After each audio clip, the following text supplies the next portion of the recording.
as usual. I am still in Houston at my mom's house here in Houston, Texas.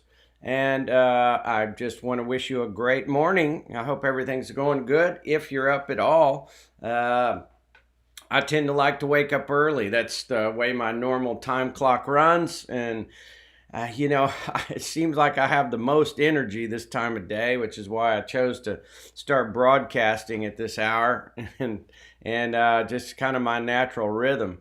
And, I woke up this morning and I said to myself, Steve, I said, just where do you think you're going?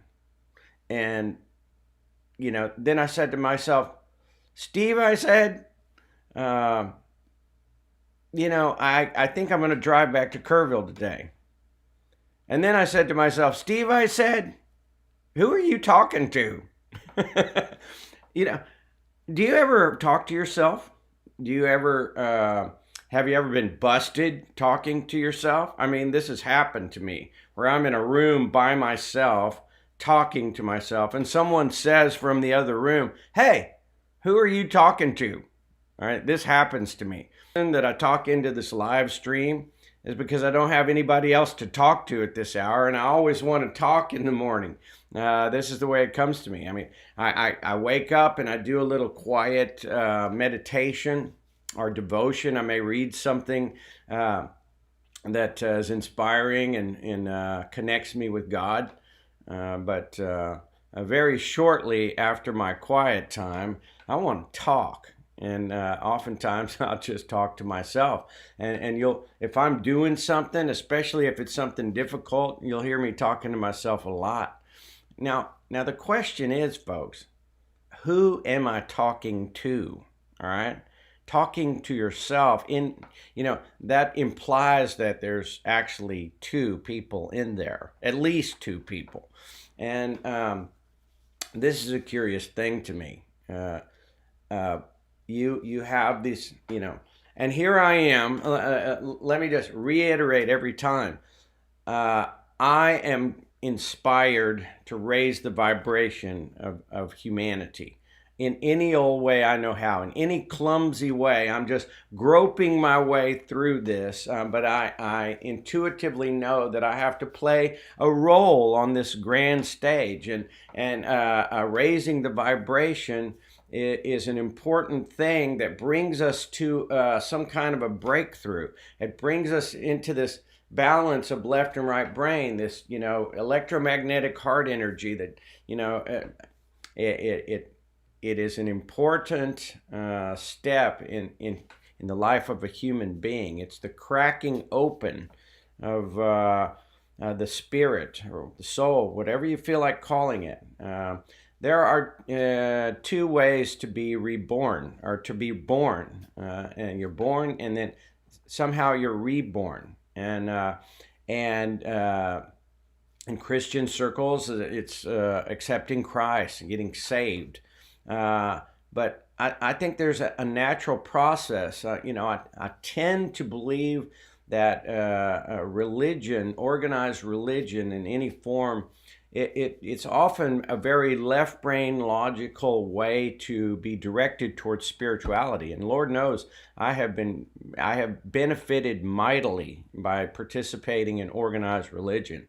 And the things that I've learned and the sermons that I've heard and the people that have inspired me and befriended me and have all directed me towards God. But there's also a natural rebirthing process, and which leads me to this subject of acorns. Yes, acorns. I've given quite a lot of thought to acorns lately, especially lately. And like acorns that you find around the base of an oak tree during certain times of year, they shed their acorns. They give birth to these seeds, right? This is the natural process. A chicken gives birth to an egg, right? And then it after a while, it has a second birth, which it has to struggle to peck out of there. I guess the butterfly gives birth to the worm. I'm not sure quite how that works, but all of a sudden you have a caterpillar, and then it goes into a cocoon stage, and then it bursts out, and it has this second kind of birth. And I believe this happens to human beings as well. And it leads me into the quote of the day is from C.S. Lewis. And I love this quote. It says, C.S. Lewis, "It may be hard for an egg to turn into a bird. It would be a jolly sight harder for it to learn to fly while remaining an egg. We are like eggs at present, and you cannot go on indefinitely being just an ordinary, decent egg. We must be hatched or go bad." All right? Now, what does he mean by that? It may be hard for an egg to turn into a bird. It would be a jolly sight harder for it to learn to fly while remaining an egg. We are like eggs at present, and you cannot go on indefinitely being just an ordinary, decent egg. We must be hatched or go bad. That's by C.S. Lewis, very famous quote. And what does he mean by that? C.S. Lewis was one of the famous Christian writers, and there's a spiritual birthing, a hatching, a breaking open, bursting out of the cocoon that happens to people. And it's my impression, ladies and gentlemen, that what they're referring to is a breaking out of this left brain logical, and in the balance there's a bursting open as you relax that left brain logical.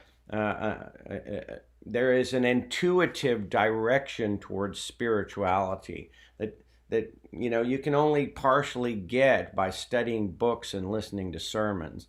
There is a natural hatching process that happens to human being, a rebirth, being reborn. And when if you've ever looked at an acorn from an oak tree, or any kind of seed really, but acorns are a good example. I've eaten one. I don't know if you have, but when I was younger, I experimented with all kinds of stuff. And I saw deer eating acorns, and I was like, hey, I wonder if that tastes good. Guess what? It doesn't, all right? But you can make stuff out of acorns, the pulp inside of acorns. And Indians used to use it all the time. There's a protein in it. But what you have there when you break open an acorn is just a yellow paste. It's kind of a thick. You've probably seen it before, but it's just a kind of a pasty type of a goo that doesn't look like an oak tree. And how in the world, a little acorn, when planted in the ground and actually germinating, which most of them don't, by the way. Most acorns lay on the ground and they don't germinate. And they lay there and rot and turn into more earth, which is the natural process. This is what we do, all right? Ashes to ashes, dust to dust, return to the earth. But some acorns actually find their way enough into the ground and get enough water and nutrients and whatever magic happens. They turn into giant oak trees. Now, there is nothing, when you crack open an acorn, there is nothing to indicate in there that there is a beautiful, majestic tree in there, right? Nothing, And when the egg comes out of the chicken, if you break it open, what do you find? Just a bunch of gooey stuff. And what? An interesting thing I learned about caterpillars and cocoons and butterflies is that when a caterpillar spins itself into this cocoon, it doesn't just sort of sprout wings and become a butterfly. It actually turns into a liquid, a complete goo, right? And then somehow the magic happens and it turns into this butterfly. And inside it's wet and soft, and it has to fight its way out of that thing and crack open and be reborn into this completely different creature. All right, this is fascinating to me, and when you apply that to human beings, what I believe happens is more of an energetic, spiritual thing that occurs, and and I believe that when that happens, that the human being is capable of all different kinds of stuff that it wasn't capable of before. The worm could not fly until it went through this process and became a butterfly, and then it can fly around. All right, the process is fascinating, and you think about what is it in human beings. I truly believe, and I'll go back to the pyramids again and again. I had a profound experience when I lived in Peru, and I was exposed to these ancient structures. And I was also exposed to what I believe is a high energy experience that comes from living in a place like Cusco, or one of these high energy places in the world. I really believe that. Living there for several years in Cusco changed me. It helped morph me. And as I wandered around, the nature of my job was guiding doctors and dentists and builders and teachers all over southern Peru, and I was exposed to these unexplainable buildings there, and I felt a kinship to the people who built them. And nowadays, whenever I think of my relations, I got a picture in the back room. I'm here at my mother's house in Houston, Texas.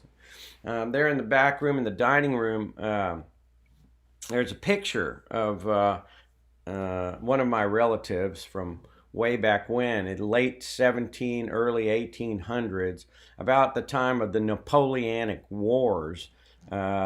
They had France had taken over a big part of the United States. So it included Louisiana and a whole bunch of other property. It was enormous. It was a center cut around the United States, and controlled a lot of the Mississippi River. And I had this great grandfather, I think, and his name was the Baron Randolph Natilly, and the Baron came from France, and he was bringing artwork into the port of New Orleans. He had a big warehouse there, and I feel certain that I would be, I mean, where's my royal title anyway? I mean, I was akin to a baron just a few generations ago. He brought this artwork and had this warehouse, and I would have probably been a rich baron myself had that warehouse not burned down, and he had to go take a job with the Southern Pacific Railroad. I'm sure it was a bad day for the baron when all his artwork in the warehouse burned to the ground. Anyway, that's just a short distance into my past, really. When you think about the late 1700s, that's just a hop and a skip. But where does my lineage go backward, and where I believe it goes all the way to the start of humanity on this planet? And who were these people that could build pyramids? And I started to feel a kinship to them. And what I began to wonder as I lived in southern Peru is, where did the people with this knowledge go? And if I'm akin to these people, then why do I not possess the knowledge of building pyramids, building giant monolithic structures, carving rock with precision, lifting and carrying a 50 or 100-ton stone that's precision cut, and placing it with absolute Swiss watch precision with other 50 or 100-ton stones. And I'm building things that are earthquake proof. All right. Why don't I know how to do that? Why don't I instinctively know?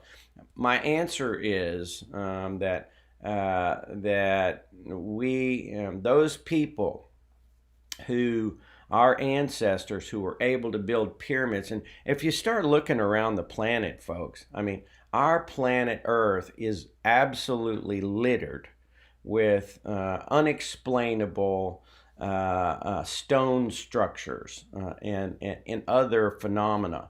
I mean, and tonight at the Forbidden Discussions in Kerrville, Texas, and that's why I got to go back to Kerrville, because every week I host a discussion group called the Forbidden Discussions, and we talk about all manner of different what they call supernatural phenomena, but I believe that they're natural phenomena that human beings have. They've just been stifled. We've been discouraged. I personally believe that one of the most oppressed populations in the world is not, indigenous people or black people or, whoever, women. I believe it is actually the right brain intuitives. It's pretty much everybody is oppressed because we have been discriminated against and pushed away from the tribe and actually persecuted and killed over time because we used our right brain intuitive powers. And anybody who talked about, that they've been visited by, supernatural beings, or they see spirit guides, or they have past life regression experiences, or they've had an out-of-body experience, or any number of these real, live, authentic human being experiences. Those folks have been persecuted bitterly on our planet for the last many hundred years. And organized religion doesn't like well-functioning, well-balanced human beings who have very strong intuitive powers, especially the females. My God, the persecution and destruction of some of the most intelligent beings in our midst. The right brain intuitive is female power, and it's been, largely shut down. It's only now inching its way back from the edge. And all beings have a left and right brain, a male and female, this aggressive dominant and this, sort of more gentle, passive, intuitive, and bringing a balance will bring a balance to the behavior in this world, all right? And that's why it's so important. That's why it actually will save humanity. Because it brings back a balance and it helps open up this entire ability to reach into the higher consciousness and get more information so we can function. And this, my friends, is what I believe our ancestors had, our ancient ancestors, that we haven't had lately. Most people have not had command of their Christ consciousness, their higher understanding, because this right brain intuitive thinking has been, very aggressively oppressed in our society. And it's only now coming back, these ancient practices. I've talked about it, and, can't remember as I go on and on with this live stream broadcast, this what I call the slipstream, which is kind of that surfing between the left and right brain, and being able to relax yourself, to slip into a higher surfing of your consciousness. As I do that, I really I more and more I believe that is the key to saving humanity.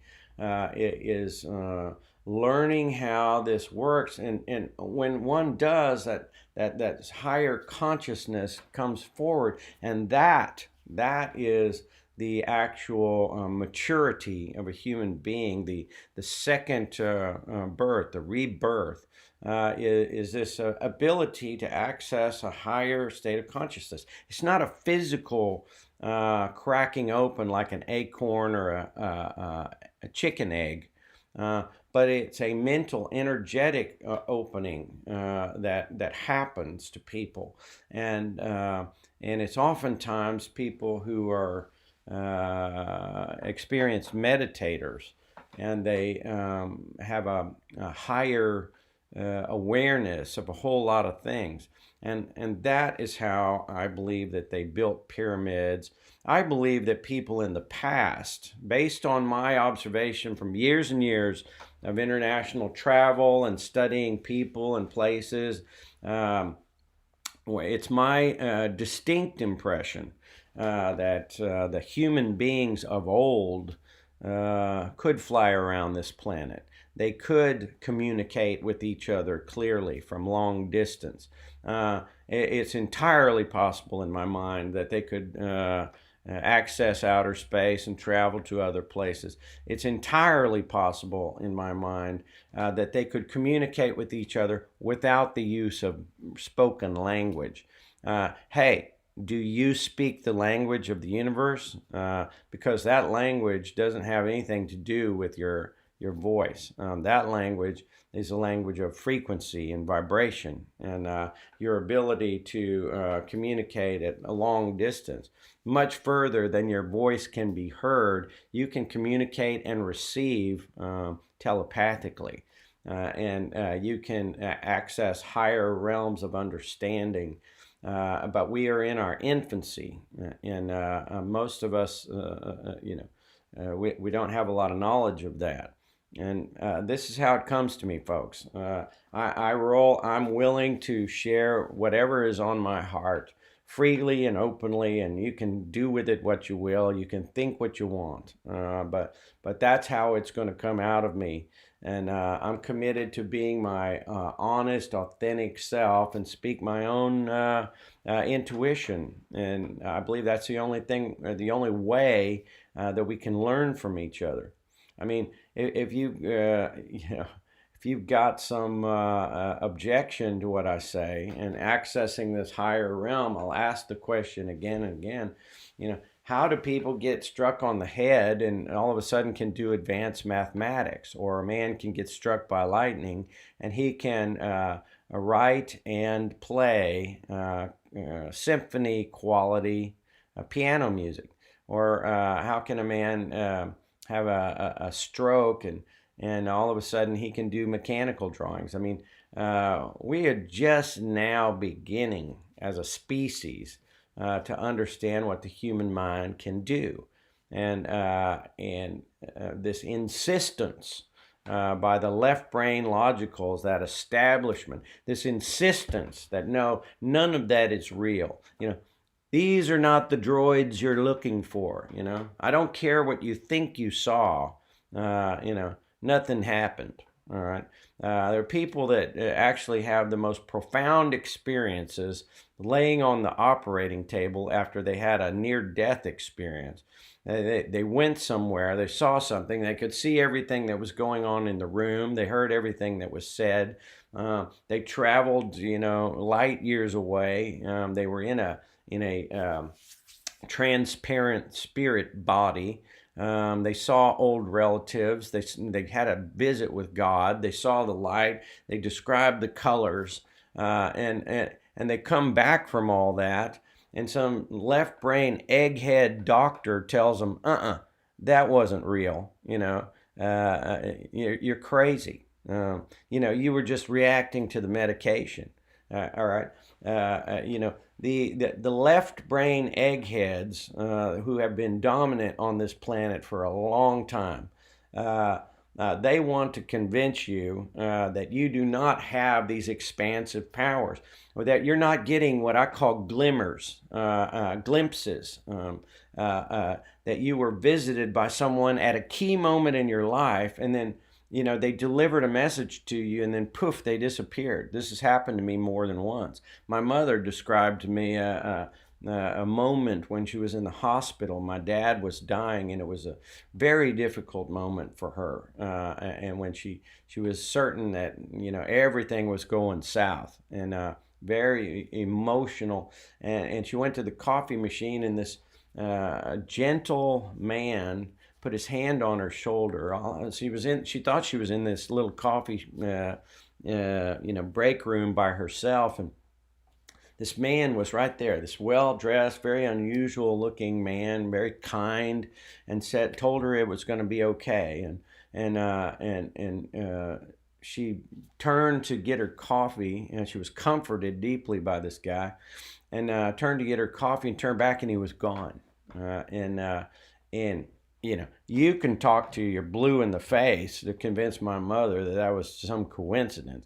She won't believe you because she knows. Intuitively, she knows.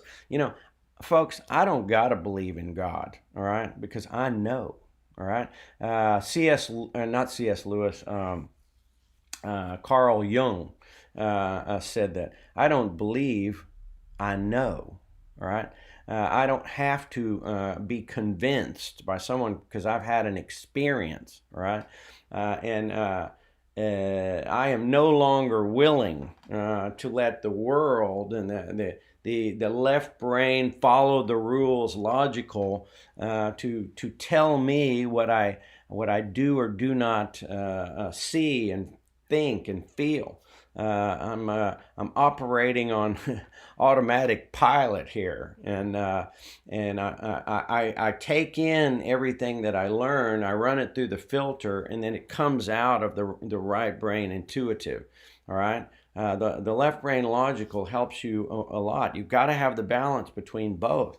And, I'm navigating this river the best I can, folks. You roll with whatever you've got, all right? But this notion that we're constantly being talked out of the things that we instinctively know is ludicrous, and that is part of the big problem in this imbalance that we see in our world. It's an epidemic. We're headed for an absolute train wreck between what I call corporations, the needs of corporations and the needs of humanity, all right?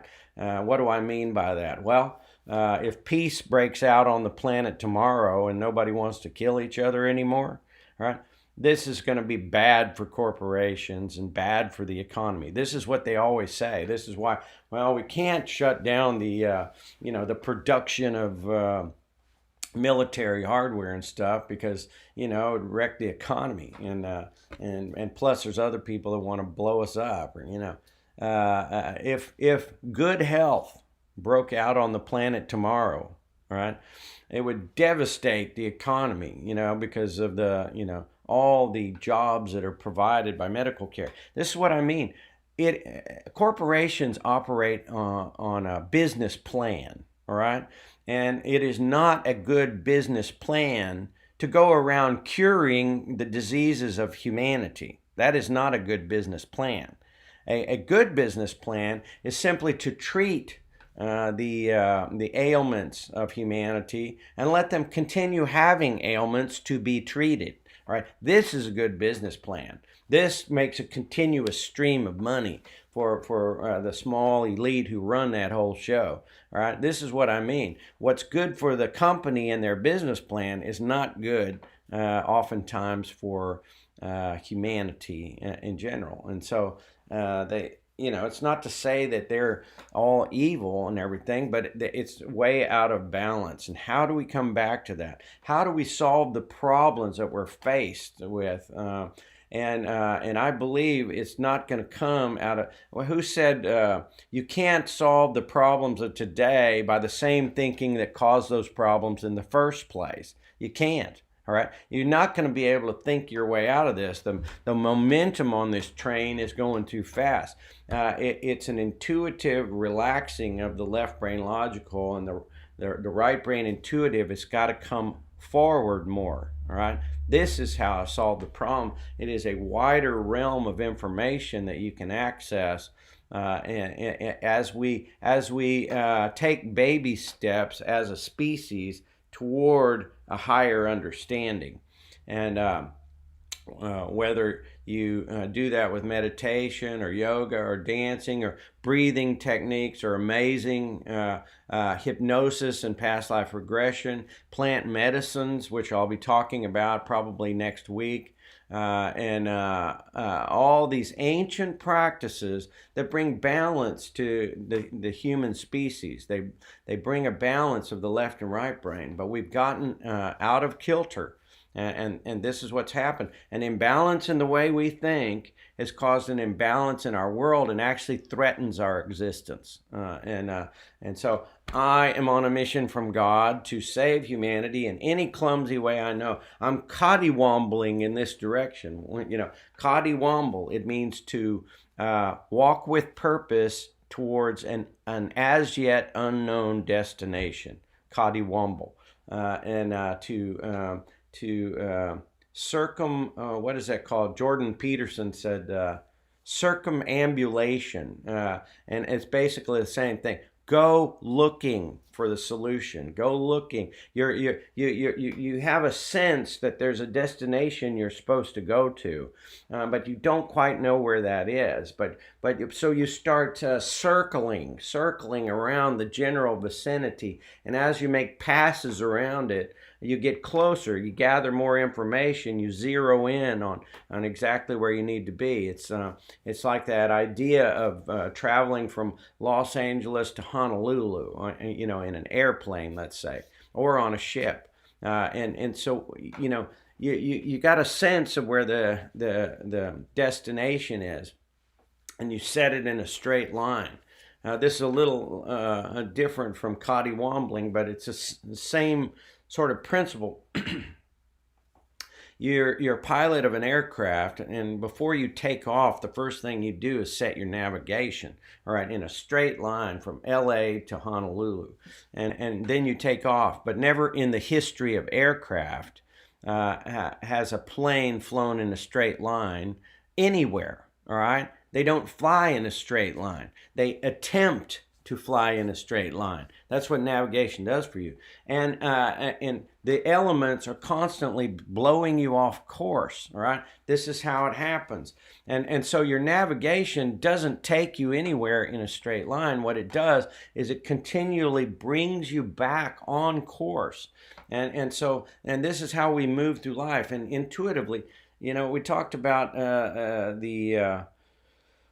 this intuition, this feeling is like radar or seismic vibrations. You're sending out signals trying to find your way. We rely so much on visual and in all our five senses, but when you're flying an aircraft and all of a sudden the fog rolls in and you can't see shit, all right, your instruments are what guide you, all right? And this is how it has to be if we're going to figure out the problems of this world and bring us more into balance with the formidable forces that we're faced with now.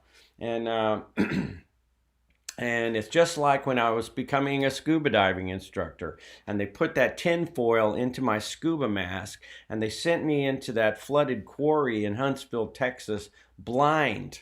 All right. And this was one of the most significant exercises of my life because I had to swim around completely blinded, and I had to feel my way underwater while these instructors messed with me and threw obstacles in front of me.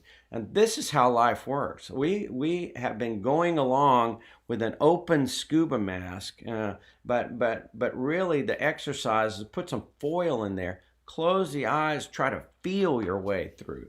And that is in my opinion, how we're going to get out of this mess. Yeah. One of my favorite characters, if you ever saw the movie Braveheart, one of my very favorite characters in that movie is Stephen from Ireland. He's crazy, and as the English army is bearing down on them, and these arrows are raining down on Mel Gibson and Stephen, he turns to Mel Gibson and he says, "I had a talk with the Almighty this morning, and he thinks he can get me out of this mess. But he's pretty sure you're fucked."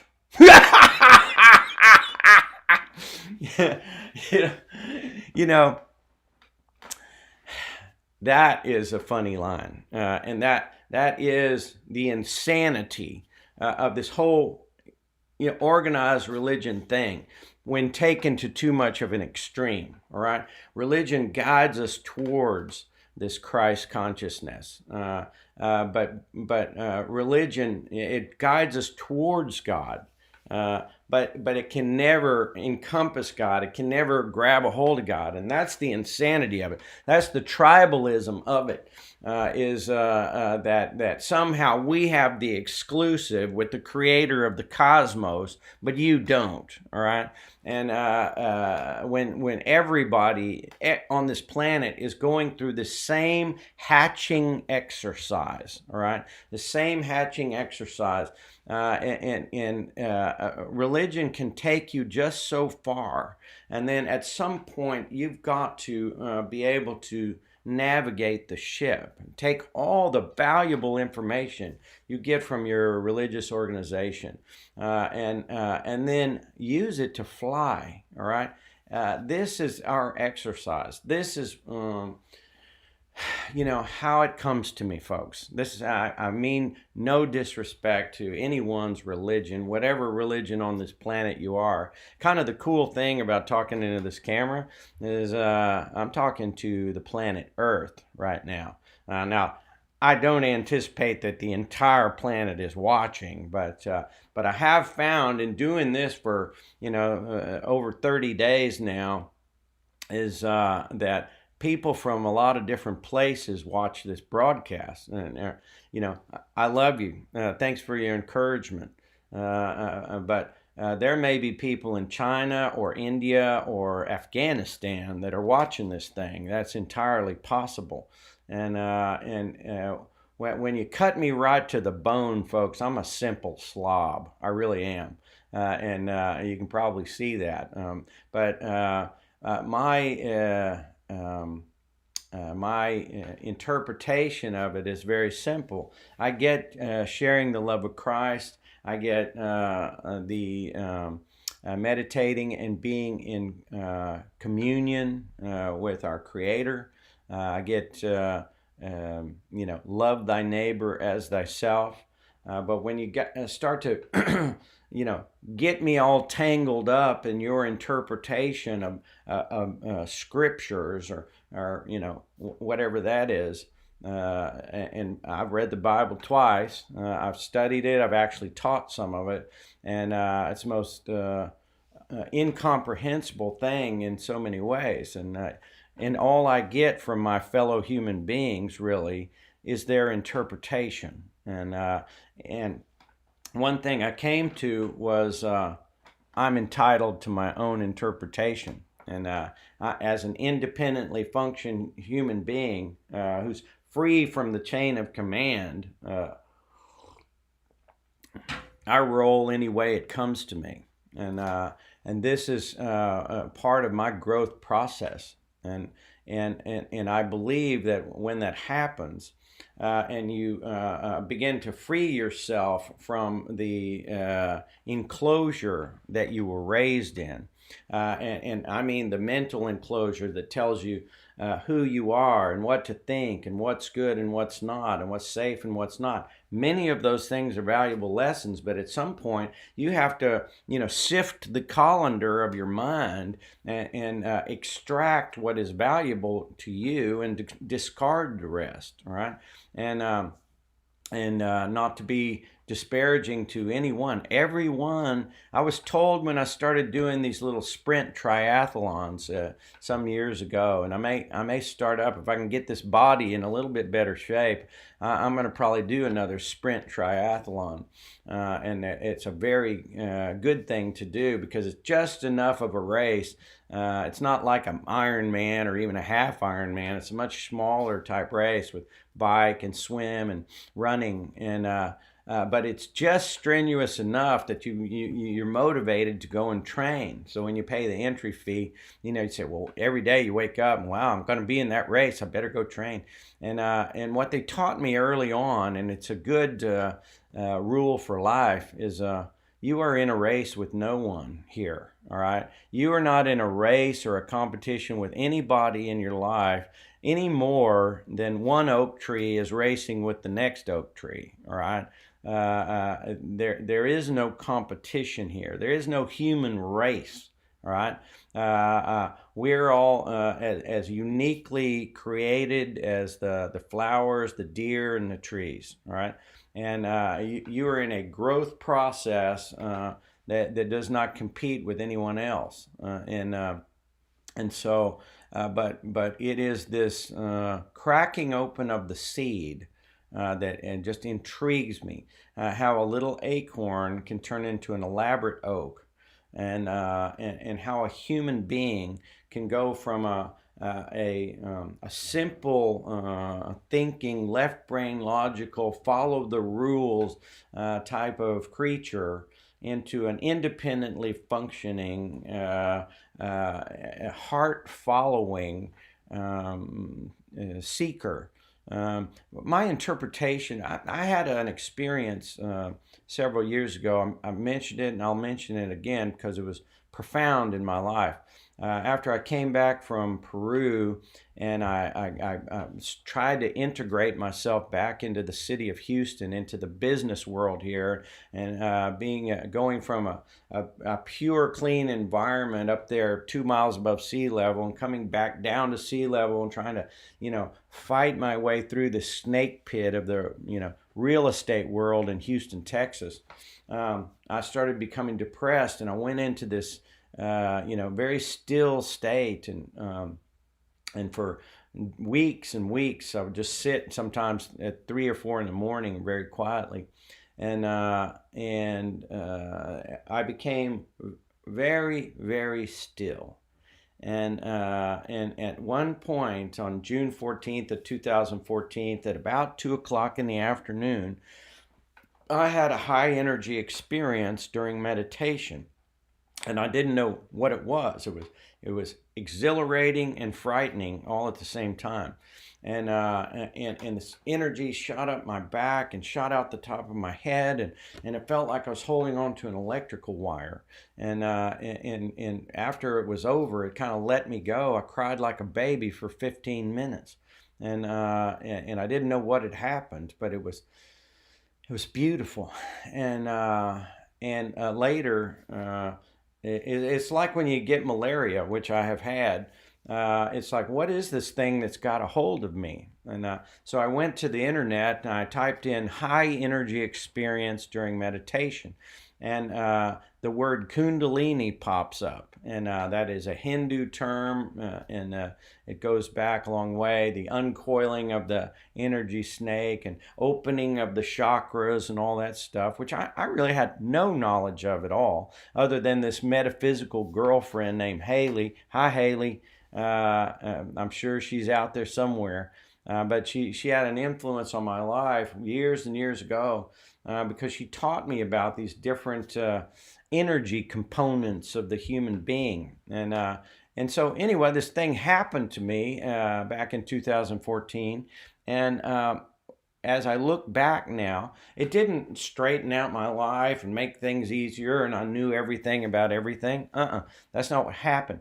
What did happen was that I began to question everything. All right, I began to question and openly ask difficult questions. My poor pastor, who's my friend Jeremy, I love that guy, and so super smart. He's got a PhD in biblical philosophy, and I would go to him with these questions. He'd see me coming, and he'd be just like, "Oh no, what is it this time, Stevie?" All right, but I became so inquisitive. I started seeking. And as I look back on that, it's very much like what happens to a seedling when it's down in the ground. It reaches a certain point of what they call germination, all right? And germination causes that little seed. The conditions are all just right. It hasn't rotted on the ground. It's actually in this environment where it can, and it has a certain kind of health and so forth to just pop open. And then what happens? Is it just poof, it's an oak tree? That's not what happens. There's a little green things that come out of it and start seeking All right. They start searching. They start working to press their way through the dirt and punch out into the sunshine. And then over time, it begins to mature and gather nutrients and energy and whatever magic happens in that whole combination to begin to unfold and become a giant oak tree that's majestic. And this is what happened to me at that time. June 14th, 2014, at about 2 o'clock in the afternoon, my seed broke open. My energetic spiritual seed cracked open. And it began seeking and searching, which is absolutely what I'm doing right now. It's led me to this place of beginning to explore, not just quietly on my own anymore, but beginning to ask the questions and have other fellow human beings help me answer them. That's all I'm doing here, is seeking the truth wherever it may lie. All right. I am not bound by anyone's rules or boundaries. I can ask any question I want. And I got real tired of being told, no, you shouldn't do that. It just doesn't work for me. In the Bible, one line that I really had a problem with was, love the Lord with all your heart, but lean not on your own understanding. I got a problem with that because I'm just the opposite. I love the Lord with all my heart, but I lean heavily on my own understanding and how it comes to me, how it comes to my intuition. What do you have if you don't have your own understanding? Really, you have the understanding of somebody else. That's what you've got, all right? And I submit to you folks that it is time to, sift through what you are buying and what you're not, what you believe and what you do not, what you know and what you do not, and to sift through that. And meditation practice is so important to this, to be still and to discern what is it that you believe. And so when you're talking to yourself and you say, Steve, I got a question. And I say, what is that? When you find yourself talking to yourself, who are you talking to? I submit it's the left brain and the right brain. And the left brain most often does most of the talking, if you are polite enough, let's say. If you are polite enough to acquiesce to your right brain intuitive, the inner child, the small still voice, that right brain is so polite and so patient, and it will sit and wait for you, all right, to shut up and let it speak. And when you really allow that left brain to relax and quiet down, that right brain will come up in a big way and begin to talk to you. And it will begin to give you new information. And it is not only is it your natural function of your brain, but it's your right as a human being to be able to function out of that right brain intuitive, that feminine energy.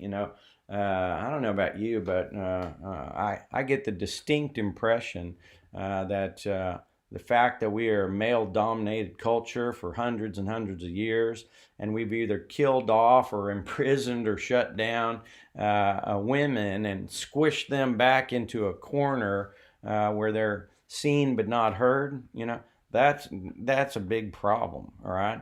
And I'm not some feminist, I actually come from a male-dominated society and family myself, but I see the imbalance. And if we don't allow that balance of all things to come forward, that's a big part of the problem here. You let the men run the whole show for very much longer, you're going to have a train wreck of the highest order, all right? To allow more female energy to come into our decision-making process, and to allow that left brain logical and right brain, intuitive, the male and female to come to a more of a balance point, and it will unlock things just like a acorn seed breaking open, but we've got to be willing to sort of release our hand from the controls a little bit, us males, and allow our counterparts to help run our lives more, because they know stuff. All right, they know a lot of stuff, and when the corporations came in, especially in the United States of America, and they started running to help them run everything and run off all the competition. All right, this is what happened. At the beginning of this country, you had all sorts of natural remedies at your disposal. People knew more about natural plants. They knew more about natural healing. There was all sorts of, right brain female leadership in this country.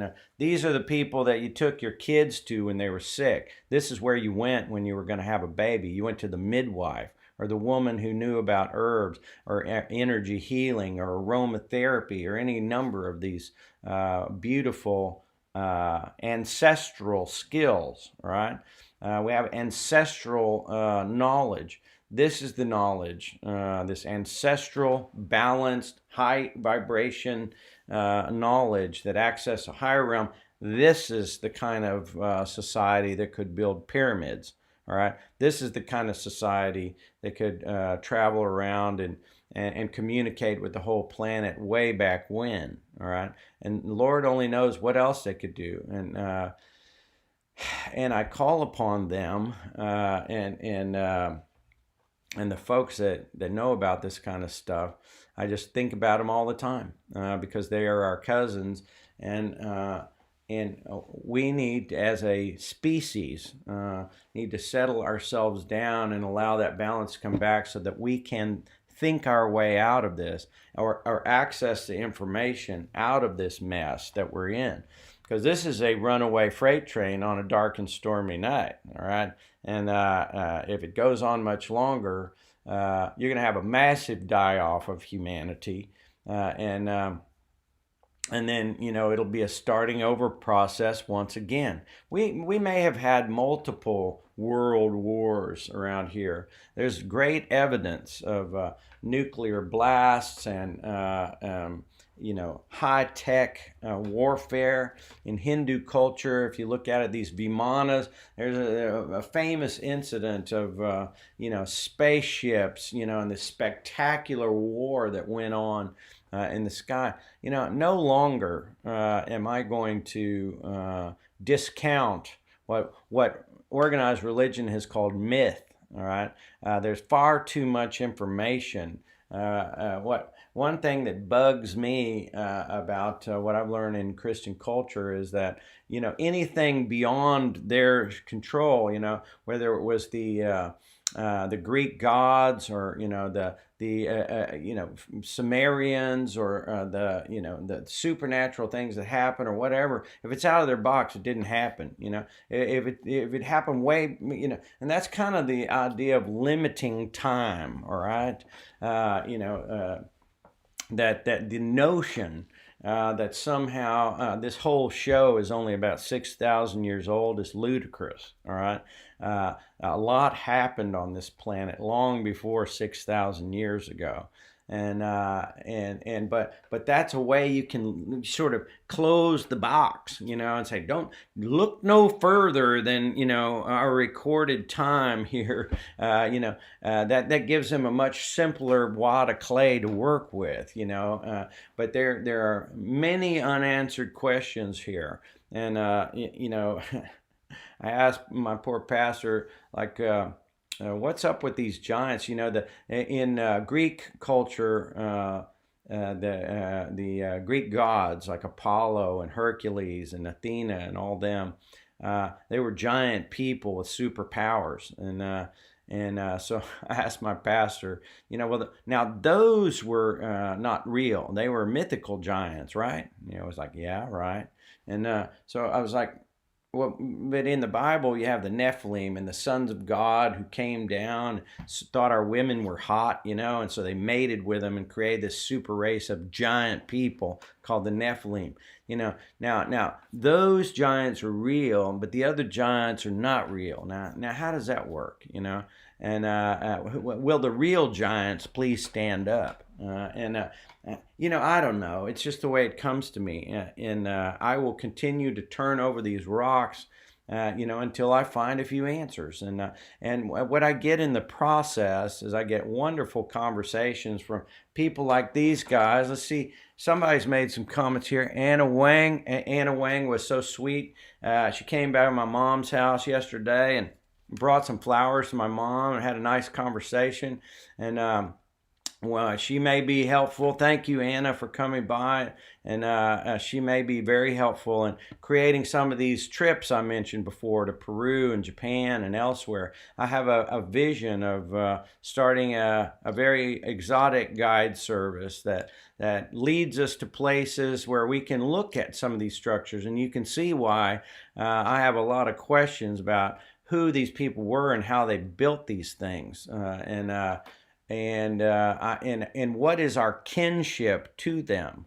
And I believe all of it lies in this cracking open of the sort of mental and spiritual acorn, this rebirth that human beings have, and they're having it more and more. There is something to this great awakening that they talk about, this shift that's happening. And I believe as it's almost like on one of those James Bond movies, where they've got this ticking time bomb, and as the time bomb ticks closer to the end, it ticks faster. And tick, tick, tick, tick, tick, tick, right before the detonation. And I believe this acceleration is occurring, and that's what they're talking about, this awakening, this shift. More and more people are opening up to this right brain intuitive, that they have a whole another set of gears mentally that they have just not been accessing. And there's a certain point that happens, and it may be like me under heat and pressure, where I had become depressed. What I had been doing in the past did not work. Why? I don't know. It's like when I contracted malaria in Colombia. All of a sudden I got this thing, and I was like, well, where did this come from? And I had to investigate. What is it? I